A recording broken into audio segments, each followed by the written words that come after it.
humana de la UNCH. Gracias, doctor, por su predisposición y esperamos que la ponencia pueda ser de su agrado.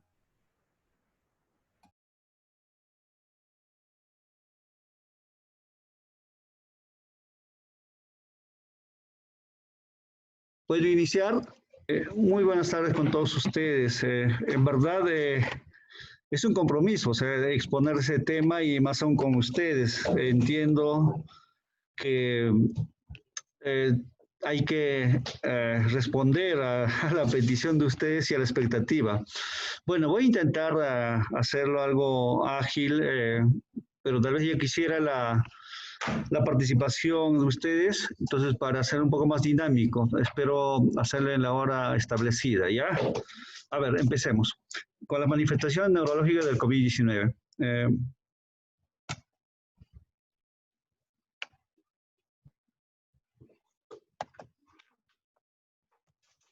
Ok, ese es el contenido de la presentación. En el caso 1, era la paciente mujer de 33 años, previamente sana, que presentó tos.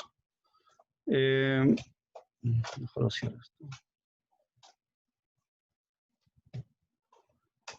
Que presentó tos, dolor de cabeza, escalofríos por una semana. Entonces, esas manifestaciones tuvo una semana. Entonces, luego de eso se agrega, o sea, dificultad para el habla, en este caso disartria, seguido de entumecimiento, debilidad en el brazo izquierdo y pierna izquierda. Entonces, por un periodo más o menos de 48 horas, porque no quiere decir que haya recuperado, sino que ese lapso es que no acudió por emergencia debido a que tenía temor a poder contraer el COVID.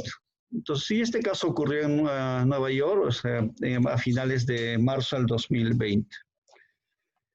Entiendo que ahí ustedes han respondido, no sé qué han respondido, no sé si uno me podía decir cuál es el caso.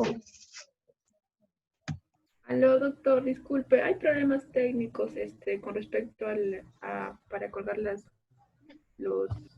votaciones, no sabemos por qué, parece que hay iniciado sesión remota. Sí, doctor, por favor, disculpas del caso, hay problemas técnicos con la presentación, pero les podría compartir a los compañeros que cuando vean el caso clínico, los que se inclinan por una determinada respuesta puedan activar sus micros y lo puedan pues, mencionar para poder hacer más interactiva esa sección. El doctor va a presentar los casos clínicos y los posibles diagnósticos, entonces para que puedan decirlo pueden mencionarlo por el texto o si quieren activando sus micrófonos a una determinada respuesta.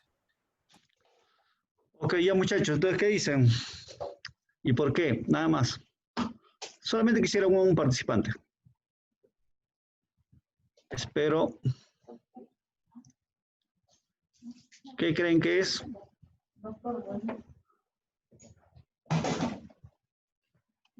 ¿No hay respuestas?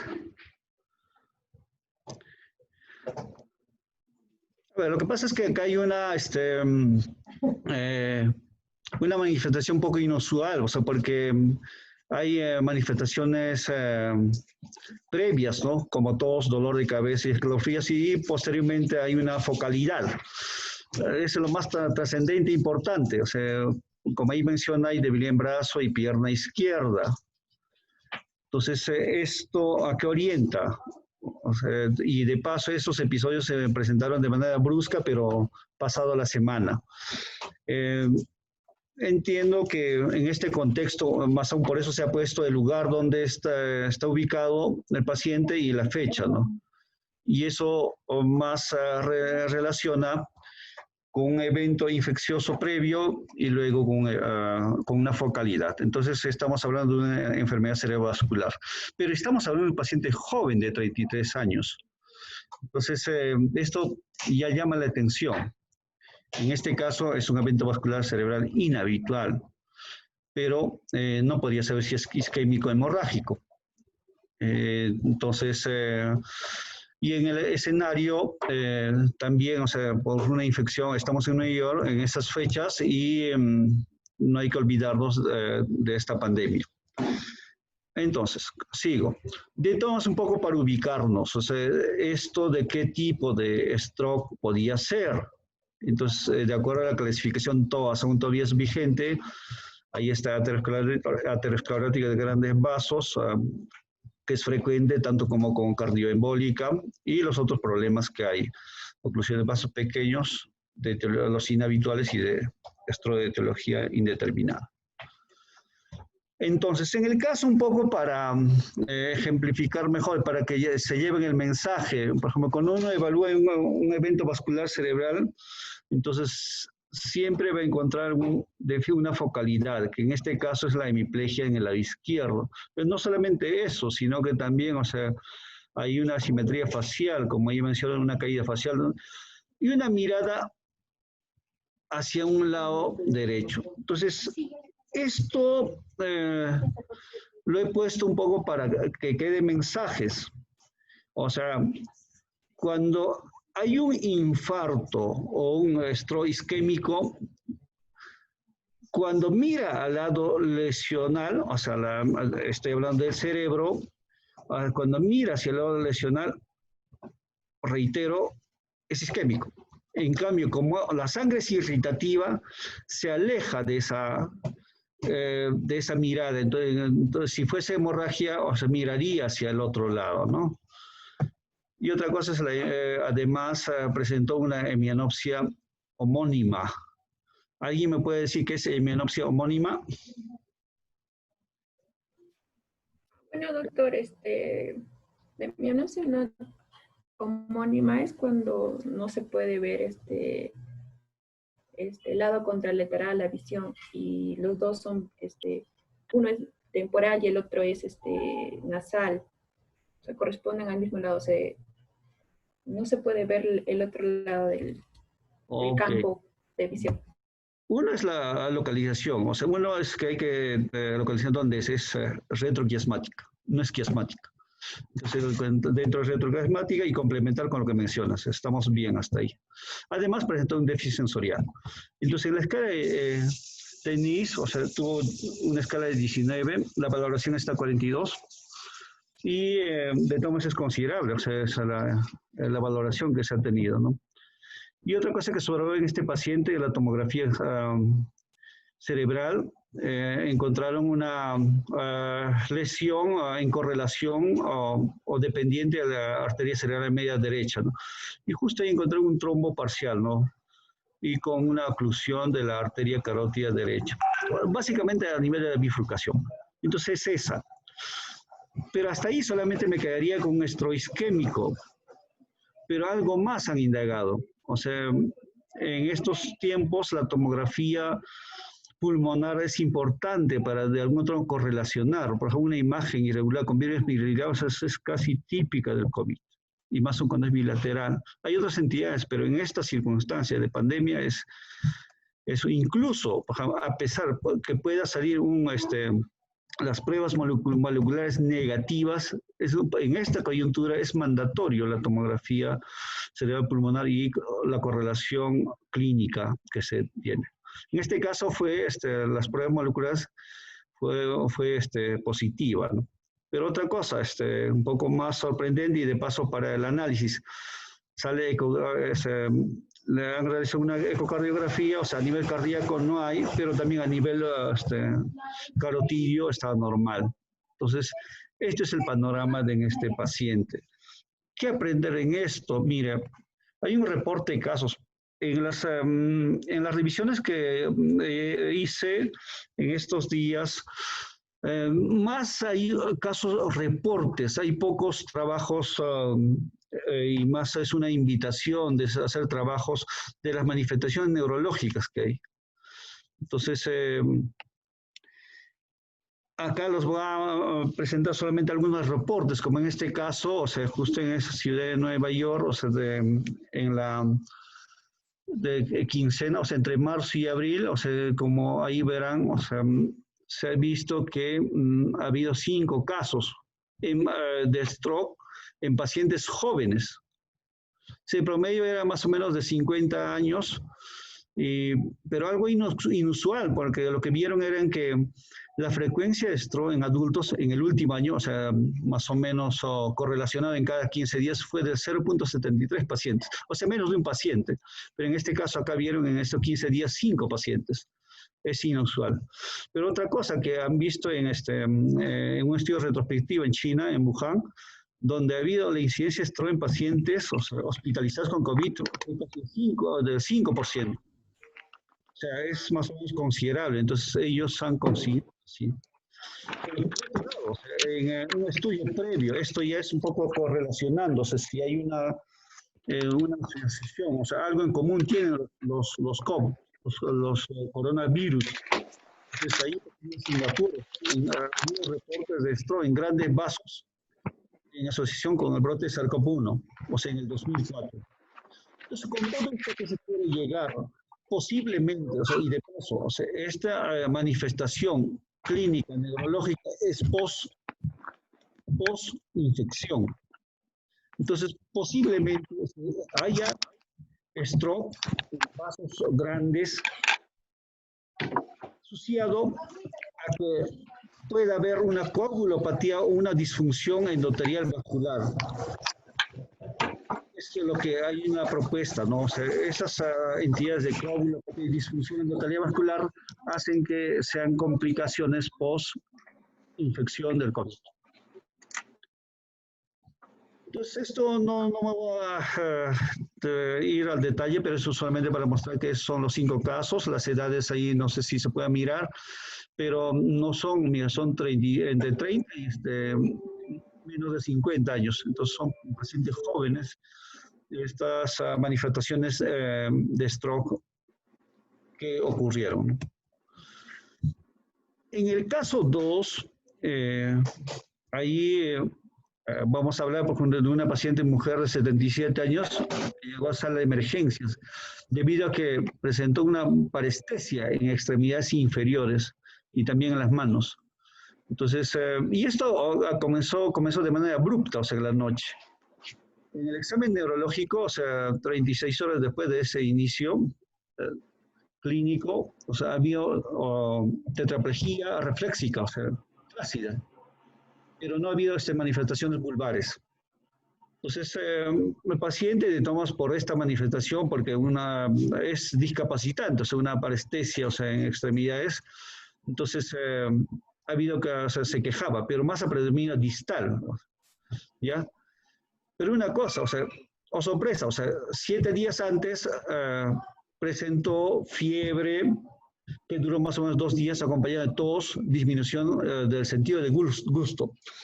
Entonces hay una revisión, incluso que en junio, la fecha no me acuerdo, donde mencionan, o sea, manifestaciones clínicas como disminución del sentido de gusto y el olfato. Esas dos manifestaciones, si están presentes, hay una seguridad más que las pruebas de laboratoriales, como las pruebas rápidas, las pruebas moleculares, más que eso se relacionan en que esto posiblemente sea un COVID. Pero vamos a ver, estamos en ese escenario, es un cuadro infeccioso, pero que ha presentado una tetraplegia reflexica flácida. Entonces, ¿en qué escenario estamos? Justo ahí está la respuesta. No sé si alguien podría atreverse a darme la respuesta. ¿Estamos ahí? ¿Aló? Bueno, se inclinan por la opción de Guillain-Barré, también por Guillain-Barré post-COVID. ¿Y por qué no podría ser una esclerosis múltiple? ¿Alguno por la E, chicos? No, más que nada dicen la D, doctor, Guillain-Barré post-COVID. ¿Por qué no esclerosis múltiple? Es un poco para fijar conceptos, por favor.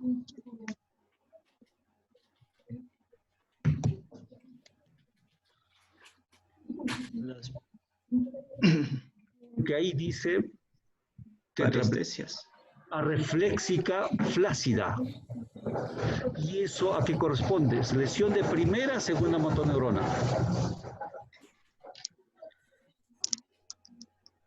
De primera, doctor. No. A reflexia.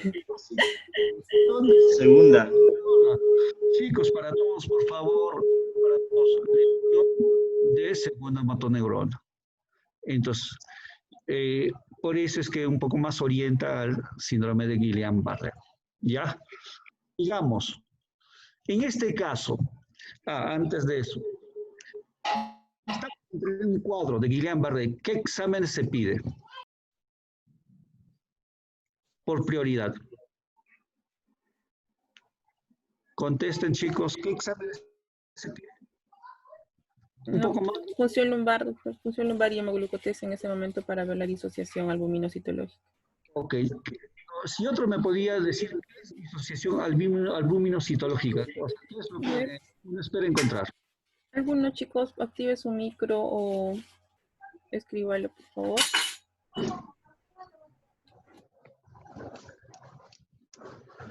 ¿Qué es disociación albumino-citológica?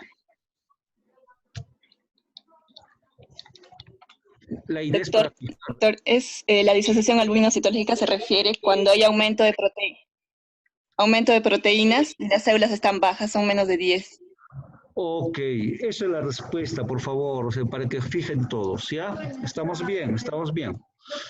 Ya, entonces, por eso, o sea, mira, se pidió cefalorraquídeo, incluso en el segundo día han hecho la punción lumbar, donde ahí no encontraron, y de paso ya la explicación, ya ustedes se la van a dar, proteína normal y también células.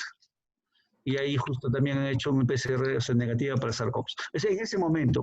Pero en el día 10, o sea, en la segunda punción lumbar sí, o sea, ha habido ya incremento de las proteínas. Ya ustedes ya se están respondiendo, porque recién, mira, de acá, casi 8 días después, comenzó a incrementar las proteínas.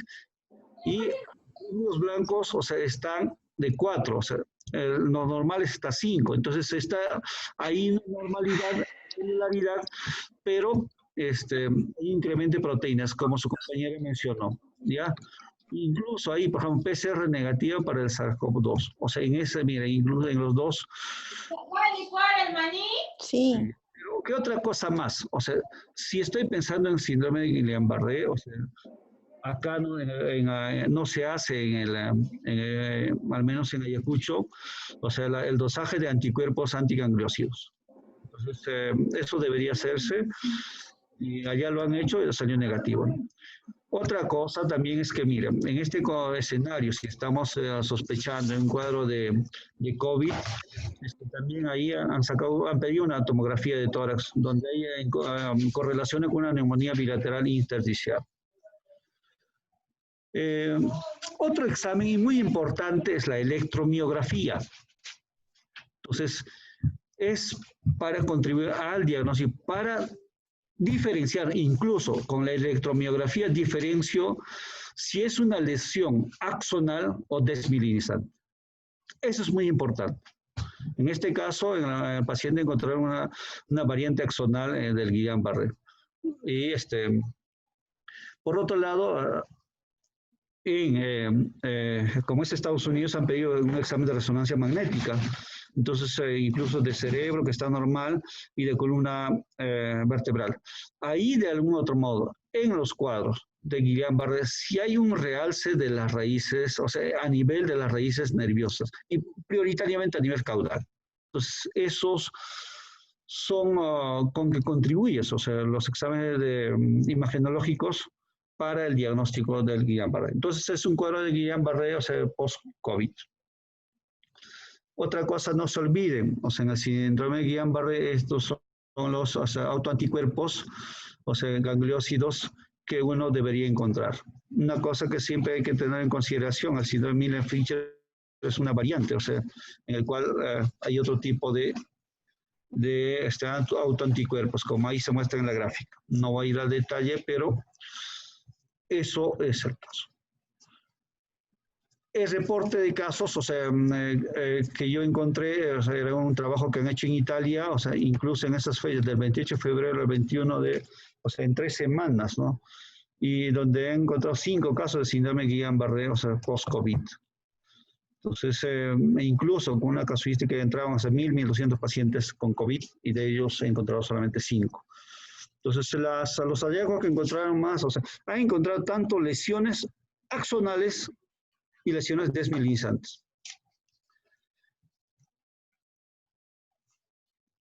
sigamos. Entonces, esto es un poco solamente para mencionar que son 5 casos y han hecho ese reporte, ¿ya?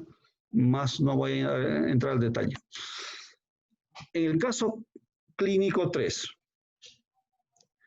paciente varón de 50 años que presentó anosmia, ageusia, oftalmoparesia, o sea, internuclear derecha. Además, encontró parálisis oculomotora fascicular derecha, ataxia y reflexia. Pero 5 días antes, o sea, y eso también casi es un patrón, o sea, mira, que ha habido manifestaciones de tos, malestar general, dolor de cabeza, lumbalgia y fiebre. Entonces, son esas manifestaciones previas que ha tenido, o sea, 5 días antes. Con eso, más o menos, ¿a qué diagnóstico se atreven, por favor?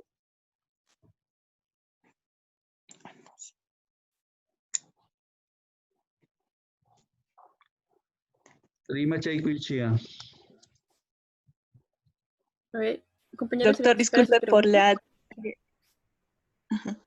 Doctor, disculpe por la tríada que podemos ver. ¿Se puede asociar a síndrome Miller-Fisher con COVID?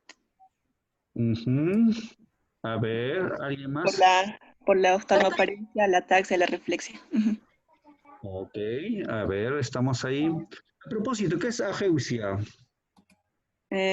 Alteración en la percepción de sabores, puede ser gusto. Gusto, ¿no? Ok. Entonces ahí más o menos nos estamos orientando a una variante, o sea, del síndrome de Guillain-Barré. O sea, sí, pues por la triada que eso siempre fijen. Son preguntas de examen para la residencia. Capten esos datos, por favor. Entonces, el reporte igual, o sea, hay pocos casos en esto, 2 casos en la revista Neurology acerca de síndrome Miller-Fisher y también una polineuritis, o sea, craneal, post-COVID. Entonces, en el estudio, igualmente como en la previa, o sea, ahí, para encontrar una disección albuminocitológico. Y en este caso sí ha habido pruebas positivas para anticuerpos, o sea, gangliósido. Entonces, ¿esto qué me invita? O sea, que las manifestaciones neurológicas se deban a una respuesta inmune, o sea, aberrante al COVID. O sea, por eso haya esas manifestaciones del Guillain-Barré. O sea, estamos hablando de o sea, al final va a haber autoanticuerpos posiblemente, pero es algo aberrante por el COVID, no todos tampoco. Y eso, como ustedes están percibiendo, son 2 reportes que han hecho, ¿no? El otro caso 4 es un caso muy interesante. Paciente varón de 63 años que ingresó por emergencia, por fiebre, anosmia de 7 días. O sea, eso es con que inicia el cuadro. En el día 8 notó dificultad para respirar. En el día 9, o sea, repentinamente comenzó movimientos bruscos en cara. No sé si se entiende, o sea, en parte de cara, no noto la cara, en parte de cara. Y en las extremidades. Pero esto, mire, incluso le impedía comer, hablar correctamente. En el día 10, o sea, los movimientos han empeorado. Y hicieron que el paciente, hicieron que el paciente no podía moverse, no podía hablar, o sea, no podía deglutir. Y por lo que tenían que entubarlo, ¿no? Supuestamente ahí está entre comillas por una tormenta mioclónica. Entonces, y la presentación fue de estos movimientos más a nivel craneoflexural y braquial. Pero aparte de ello, el paciente ya presentaba somnolencia, pero no ha habido otras anormalidades de los nervios craneales. No ha habido déficit motor ni sensorial. El tono, los reflejos, todo estaba dentro de los parámetros normales. Entonces, ¿ante qué cuadro estamos acá? No sé si me podrían dar alguna opinión. Pero un antecedente. El paciente tenía diagnóstico de trastorno de ansiedad. Eso era su diagnóstico ya establecido, era el previo. Pero estamos hablando de un paciente de 63 años. ¿Qué dicen?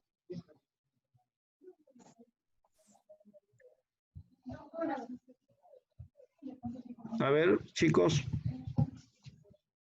Avancemos rápido. ¿Alguna opinión?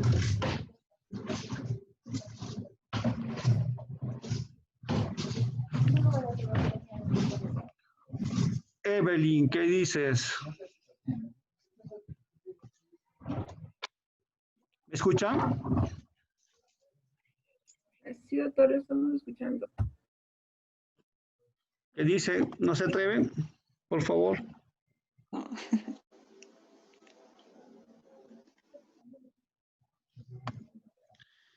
¿Podría ser epilepsia o no? Pero una cosa sí les añado.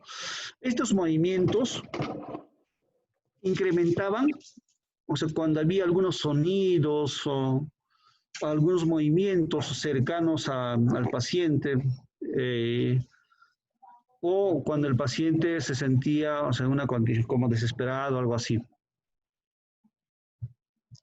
Con eso, ¿quién se atreve?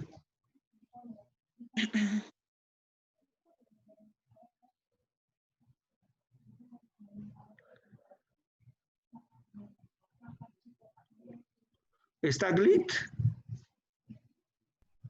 No, no está, doctor. Renzo, está, ¿quién es? Carmen, ¿quién más me acuerdo? Evelyn, ¿qué dijo?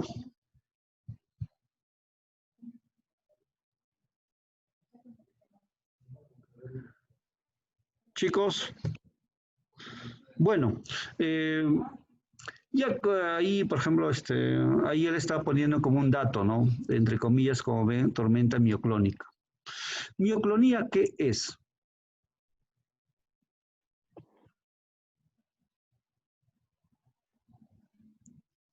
¿Qué es mioclonía?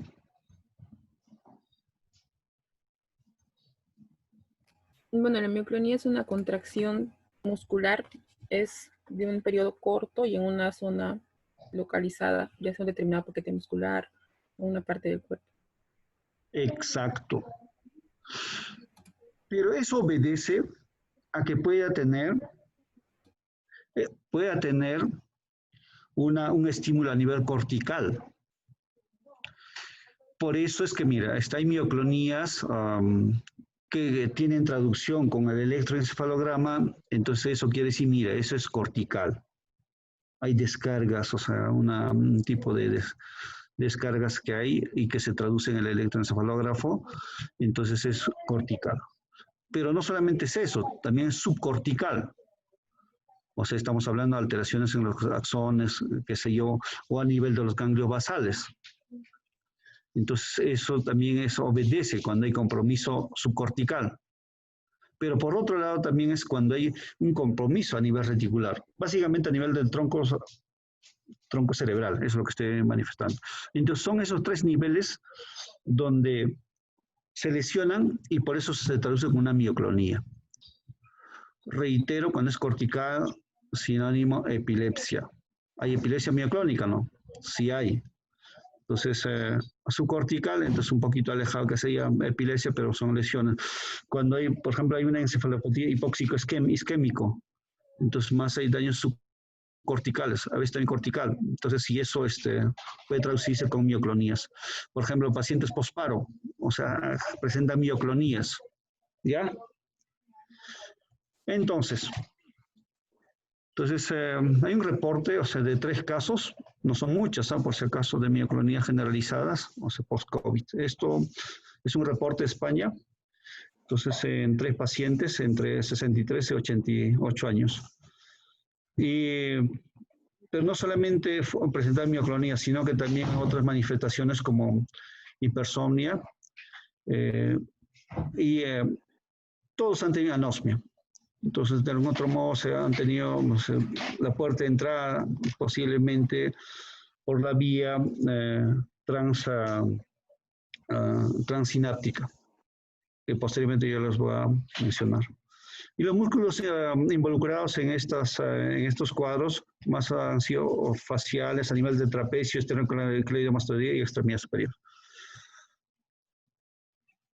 Y otra cosa, con esto que se traduce, o sea, y de paso siempre hay interrogantes, o sea,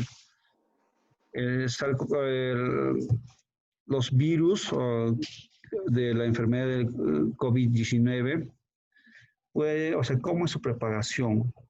Entonces, y este reporte de caso de mioclonía más propone, o sea, que posiblemente sea una propagación transneuronal.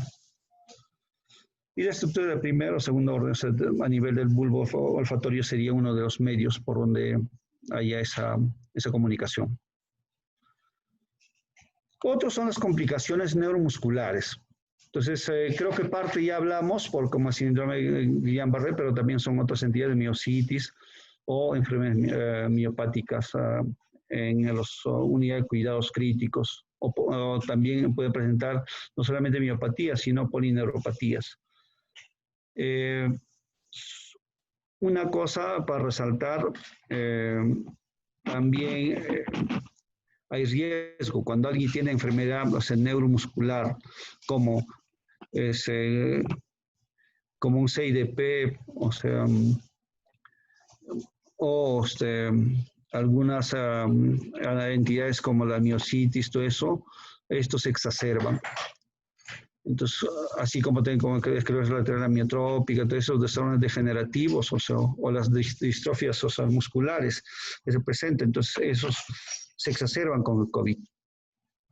Otra cosa que hay reportes, o sea, con el tratamiento, o sea, el COVID, o sea, hay con la hidroxicloroquina pueden causar, o sea, neuropatías tóxicas o miopatías. Entonces, eso es el riesgo que hay. Entonces, eso es lo que se consigna, o sea, en este artículo. También, o sea, el riesgo, ya por las vacunas que están viendo, entonces, que están estudiando, mira, o sea, hay manifestaciones como un síndrome de Guillain-Barré, una plexitis, entonces, eso tiene que tener en consideración. Entonces, lo más importante de estas complicaciones neuromusculares, o sea, son afecciones que se van a dar, por ejemplo, cuando digo que hay una complicación neuromuscular, cuando digo que hay una complicación de una miopatía, por ejemplo, y eso en un reporte en China, han visto que pacientes, o sea, casi un 44, un 70% presentó mialgias y fatiga. Pero esto obedeció en correlación de que ha encontrado la creatina quinasa elevada, o sea, casi un 33%. Otros también, o sea, han encontrado una asociación de mialgias y elevados, o sea, creatina quinasa y rhabdomiolisis. Entonces, estos sugieren que podía esto complicarse con una miositis viral. Entonces, una cosa que sí hay que tomar en consideración, los pacientes críticos, entiendo, estamos hablando de aquellos que entran a UCI, que entran con ventilador mecánico, qué sé yo, post-infección de coronavirus, o sea, van a desarrollar miopatías y polineuropatías. Pero se ha visto que no hay muchos reportes. ¿Por qué? Porque en este caso de esta pandemia, poco se tiene el acceso, o en todo caso, poco acercamiento hay de las especialidades para que puedan diagnosticar con certeza. Y esto poco se reporta, las miopatías y polineuropatías. Solamente es por eso, porque hay poca intervención. Entonces, un poquito para cerrar ya esta ponencia, estamos ante una pandemia, o sea, en el mundo el panorama es esto, justo ese reporte 160 de la Organización Mundial de la Salud. O sea, a nivel global casi estamos llegando a los 10 millones, o sea, de pacientes infectados y casi medio millón, o sea, casi todo Ayacucho, ¿no? O sea, de muertos a nivel del mundo, ¿no? Entonces, imagínate, es como si desaparece todo Ayacucho, ¿no? Entonces, es considerable la mortalidad y mucho mayor es la cantidad de infectados que hay. Y estos son los reportados. Entonces, hay otros que no son reportados porque son pacientes asintomáticos. Y ahí están por regiones. En el Perú, bueno, no la puse de Ayacucho, pero también es considerable los casos que se están presentando. Entonces, un poquito para adentrar y de paso esto interesa de por qué, cómo estaría afectándose el sistema nervioso. Entonces, eso voy a tratar de explicarles de que esta familia de coronavirus es una clase de virus, de ARN virus mononucleotidario, o sea, el cual, o sea, va puede causar enfermedades respiratorias, entéricas, hepáticas y neurológicas. Es de manera genérica. Esa familia tiene esa complicación. Pero se encuentra subfamilias alfa, beta, teta y delta. Pero lo que infecta a los humanos es solamente los coronavirus alfa y beta. Entonces, específicamente en el beta coronavirus está el SARS, el MERS y el SARS-CoV-2. Pero una cosa que han visto, en un análisis filogenético de todo el genoma del SARS-CoV-2, hay una secuencia, hay una identidad en la secuencia del 79% con el SARS-CoV, el SARS-CoV-2 con el SARS-CoV, o un 50% de identidad con los MERS. Entonces, eso de algún otro modo te dice, mira, tienen alguna estructura parecida que echando de mano a esta identidad, a esta secuencia de identidad, hay algunas explicaciones. No todos tienen la explicación acerca del COVID. Está en proceso porque de todas maneras hay estudios que vienen desarrollándose y para poder explicar incluso la parte fisiopatológica. Entonces, importante en este caso es la espina, la proteína S, porque eso sirve para la adhesión. Por otro lado, como ya mencionaba, este patógeno del virus o del coronavirus humano, entonces hay varios tipos, como ahí está puesto, son 7 subtipos. Entonces, pero todos ellos, no, mejor dicho, dentro de ellos el SARS-CoV-2 echa de mano, con esta proteína S interactúa con el receptor de la enzima convertidora de angiotensina 2. El SARS-CoV-2, como mencionan, vas a encontrar,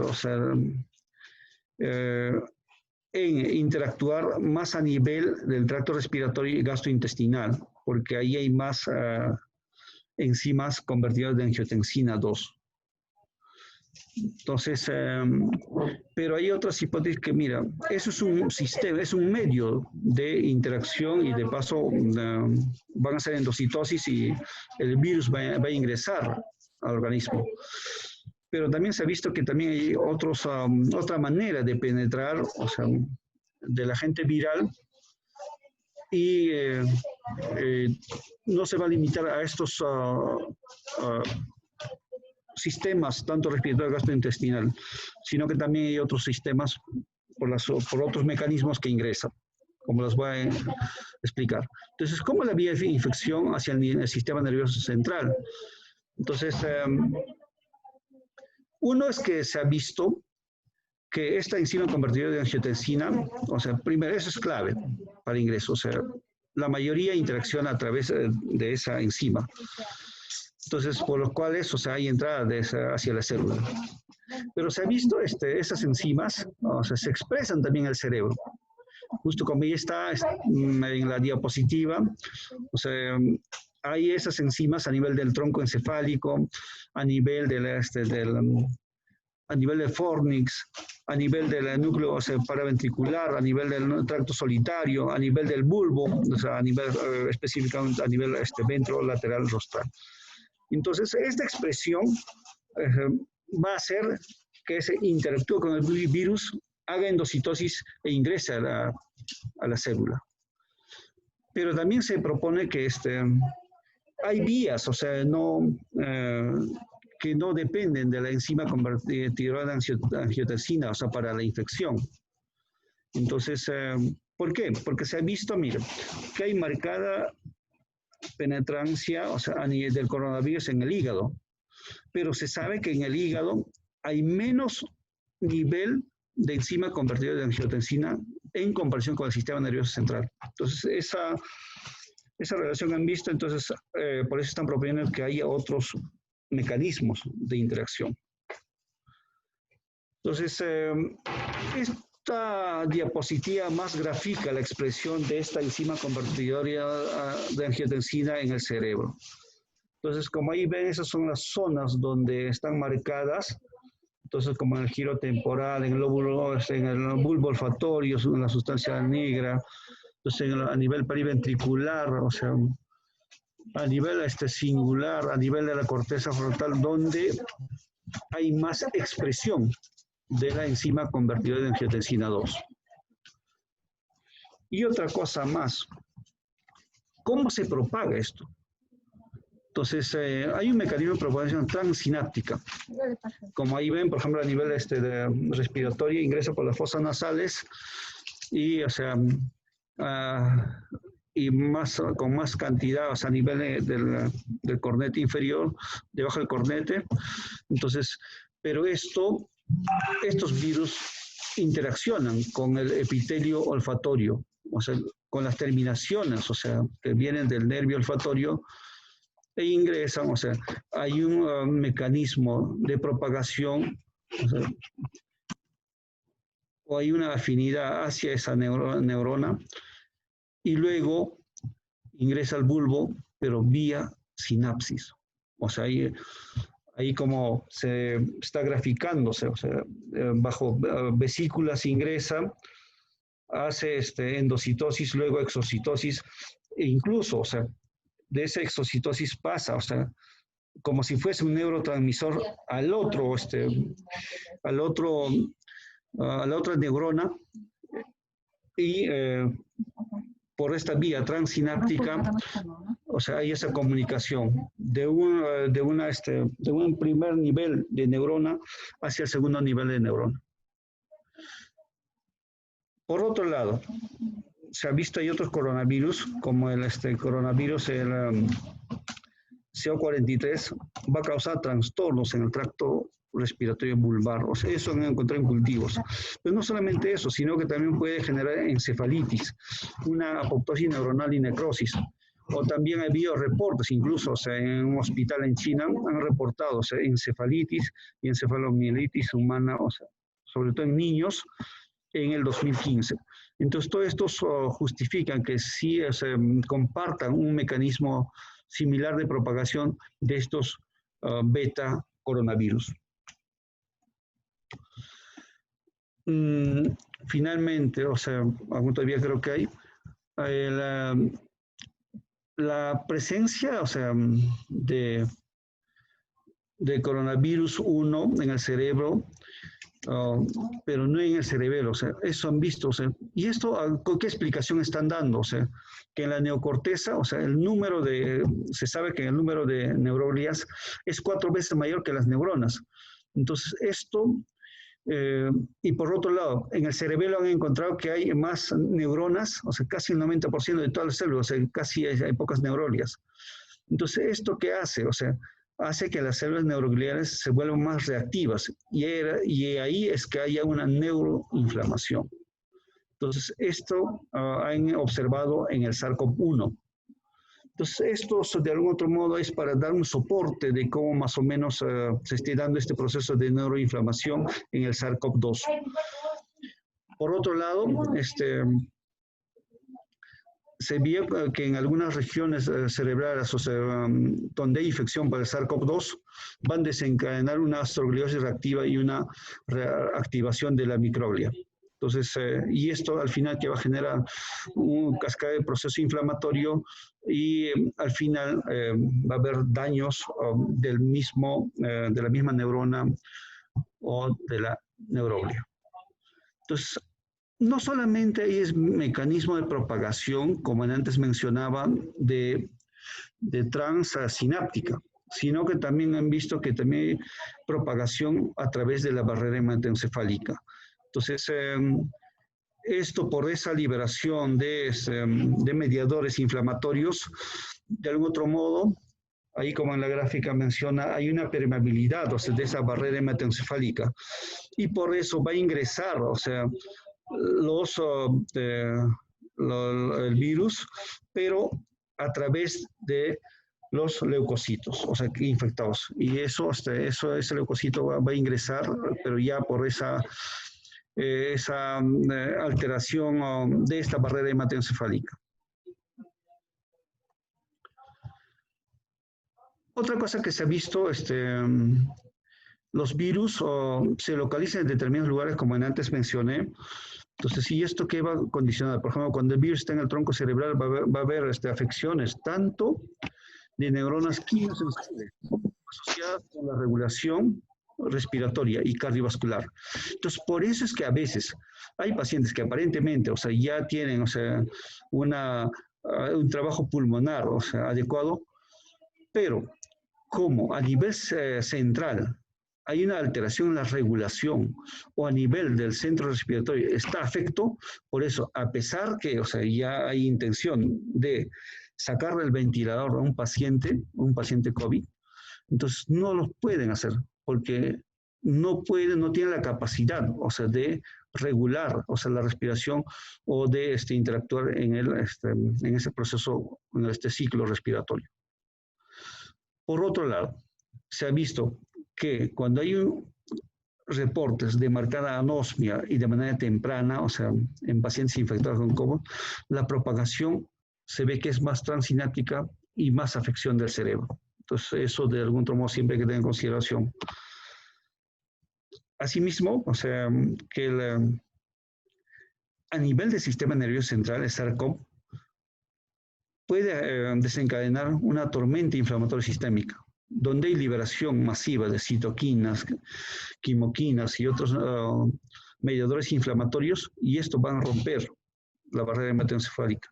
Y esto va a ampliar mucho más el proceso inflamatorio neuronal. Por otro lado, también se reporta que hay alteración de la homeostasis cerebral y va a haber muertes neuronales. Y estas muertes neuronales, al final, ¿cómo se traducen? Por ejemplo, a nivel de hipocampo, a ese daño. Entonces, y otras áreas de asociación. Entonces, cuando las áreas de asociación y el hipocampo se dañan, va a haber deterioro cognitivo, incluso demencia o alteraciones en el comportamiento. Asimismo, había reportes bajo esta misma explicación, cuadros psiquiátricos de psicosis agudas, esquizofrenias, incluso, trastornos afectivos. Entonces, eso es bueno tomar en consideración. Y otra situación, no solamente por esta situación del aislamiento, sino que esta explicación también merece tomar en consideración de que hay una asociación entre cuando hay inflamación sistémica y síndromes depresivos. Por eso es que estamos viendo post proceso de aislamiento que hay síndromes depresivos y estamos viendo en la práctica médica, pacientes que necesitan su atención.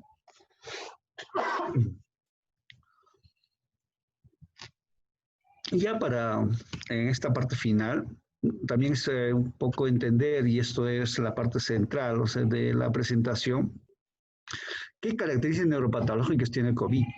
Entonces, usualmente, los síntomas neurológicos descritos más frecuentes son la cefalea, alteración del estado mental, la anosmia. Entonces, hay un estudio que han hecho entre el 14 y el 29 de abril, entonces, en autopsia de 18 pacientes fallecidos con SARS-CoV. Entonces, ¿qué ha encontrado? Aterosclerosis en el cerebro, pero no estro. Y un daño a nivel del bulbo olfatorio. Por otro lado, a nivel microscópico, han encontrado una lesión hipóxica aguda en el cerebro y cerebelo.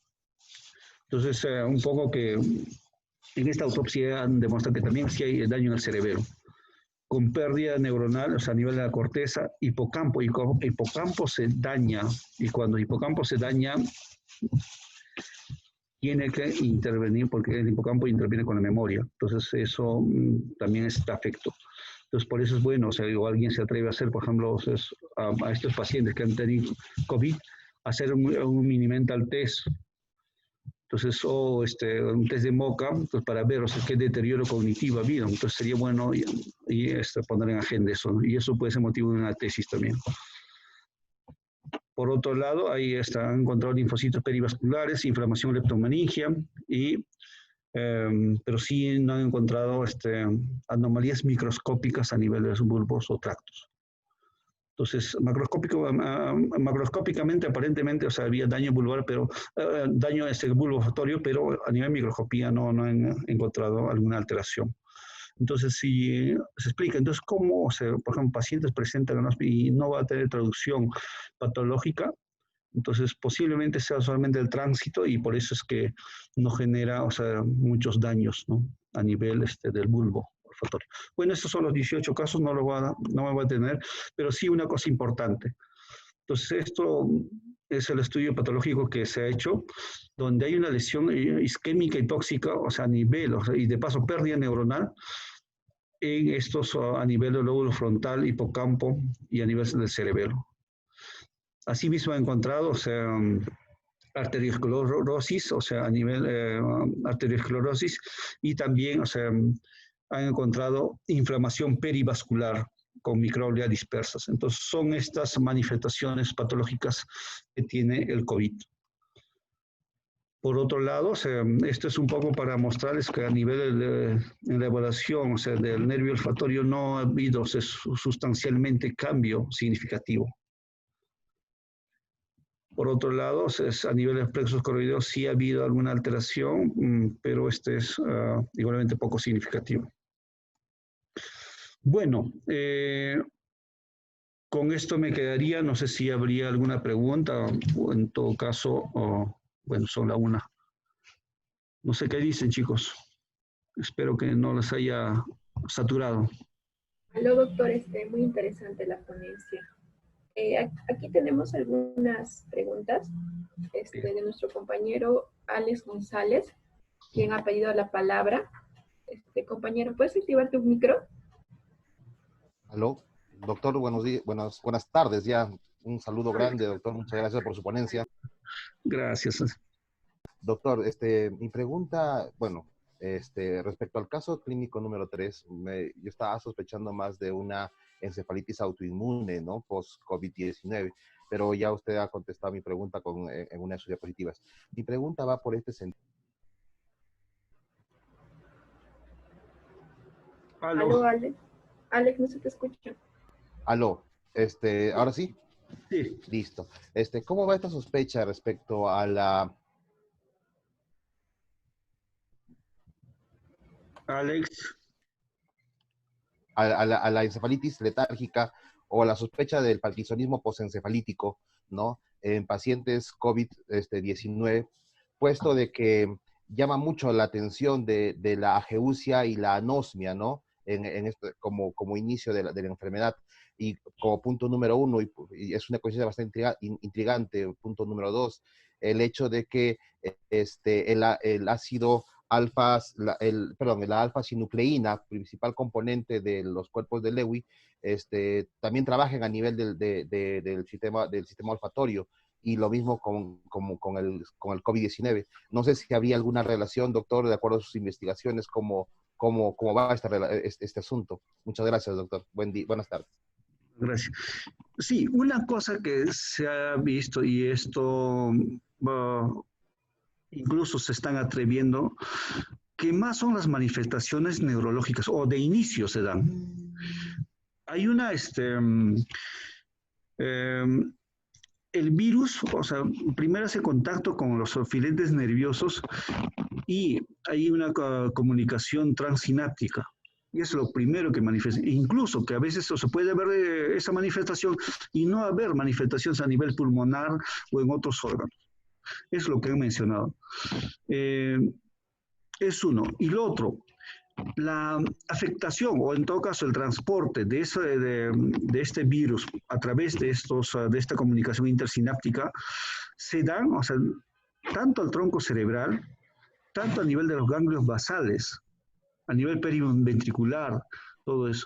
Y por eso hay esa interacción, e incluso, o sea, hay manifestaciones, por ejemplo, cuando hay un daño a nivel de los ganglios basales, podría haber algunos movimientos anormales que podrían correlacionarse con un cuadro de parkinsonismo, que podría, ¿no? Pero reportes aún todavía no he visto, espero que, o sea, indagar más, y más bien te dejo por la pregunta, o sea, de ver, o sea, algunos reportes con Parkinson. En verdad que no he encontrado, o en todo caso esto será a posteriori, o sea, porque también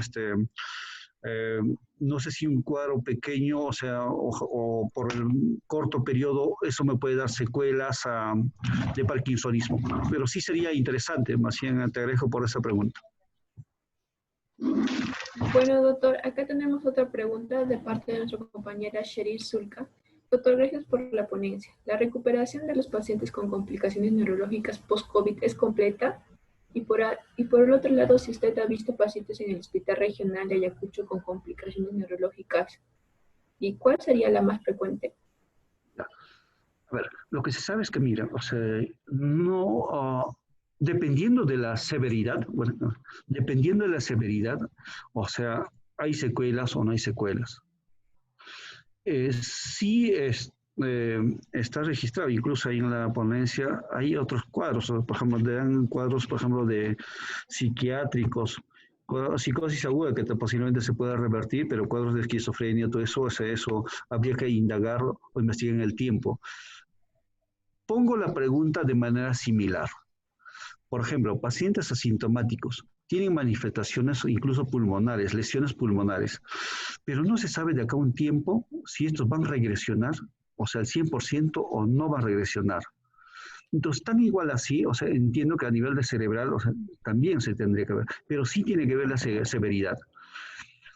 O sea, da esta pregunta incluso igual, o sea, como en el caso de Alex, sería bueno, o sea, hacer seguimiento. Lo más importante es que, mire, esta enfermedad, esta pandemia nos está enseñando, mire, cómo nos vamos a vivir en el momento actual, pero también qué secuelas va a dejar.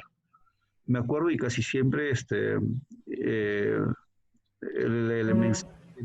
el mensaje que daba la doctora Pilar Massetti, donde decía, o sea, el daño cerebral por el COVID, o sea, en casos severos, cuando hay compromiso cerebral, a veces es irreversible, que eso ya no va a retornar a su estado normal. Pero reitero, eso sí habría que hacer un seguimiento, como decía, por ejemplo, hacer evaluaciones simples como el Mini-Mental Test o mucho mejor un examen neuropsicológico post-COVID y de acá a un año, eso ver si ha habido esa variación, si ha habido recuperación o cuánto ha habido recuperación. Es bueno y de paso, más bien agradezco por la pregunta porque eso invita, o sea, que podemos hacer seguimiento tal vez a largo plazo, medio año, mínimo 3 meses o al año, ¿no? Entonces, para ver, o sea, qué secuelas podía dejar el COVID. Y otra cosa, acá en el hospital regional, sí he encontrado y tuve pacientes que tanto, caso uno, una señora de 70 y tantos años, exactamente no me acuerdo, pero más de 70 años, presentó manifestaciones de COVID, fiebre, resfrío común, simple, y posteriormente a ello ha presentado déficit motor, se diagnosticó como un stroke isquémico y al final el paciente falleció. Entonces, sí, y de paso en esa secuencia, primero es un cuadro infeccioso y luego un evento, en este caso, vascular cerebral. Entonces, pero sí entiendo que se nos está pasando varios casos, como ya les mencioné, cuadros de deterioro cognitivo, así en los pacientes que están en entrada a UCI, incluso tenemos también pacientes que han entrado a ventilador mecánico, sí habría, y esto va a invitar, o sea, que nosotros, o sea, retomemos algunos datos para la investigación. Doctor, gracias por la respuesta. Y esta pregunta va de parte mía. Doctor, ¿a qué se refiere con afectación transsináptica cuando hablamos de daño cerebral microscópico? ¿Se refiere al daño de los receptores o del botón sináptico? Es esta gráfica donde te estoy mostrando, mira, hay una propagación transsináptica, ¿sí? Entonces, de algún otro modo, bajo este sistema, igual ahí se dan procesos inflamatorios, como antes mencionaba, liberación de la cascada inflamatoria, entonces de algún otro modo ahí deja, o sea, lesiones, pero por este sistema de propagación. Entonces, no solamente es el sistema de propagación, que es a través de la barrera hematoencefálica que podría dar complicaciones inflamatorias, no, sino que también por este mecanismo de propagación transsináptica podría haber también compromisos postinflamatorios, incluso bajo la lógica de la tormenta inflamatoria, ¿no? Eso te podría... O no sé, o sea, no sé si satisfice tu pregunta. Sí, doctor, me preguntará si se refería a los receptores o a los botones. Claro, en este caso es, mira, se da, o sea, en este espacio, ¿no? Intersináptico. Gracias, doctor. Realmente la charla fue muy interesante. Le agradecemos por la ponencia. Yo sé que todos los alumnos estamos contentos porque muchos no sabíamos sobre toda la,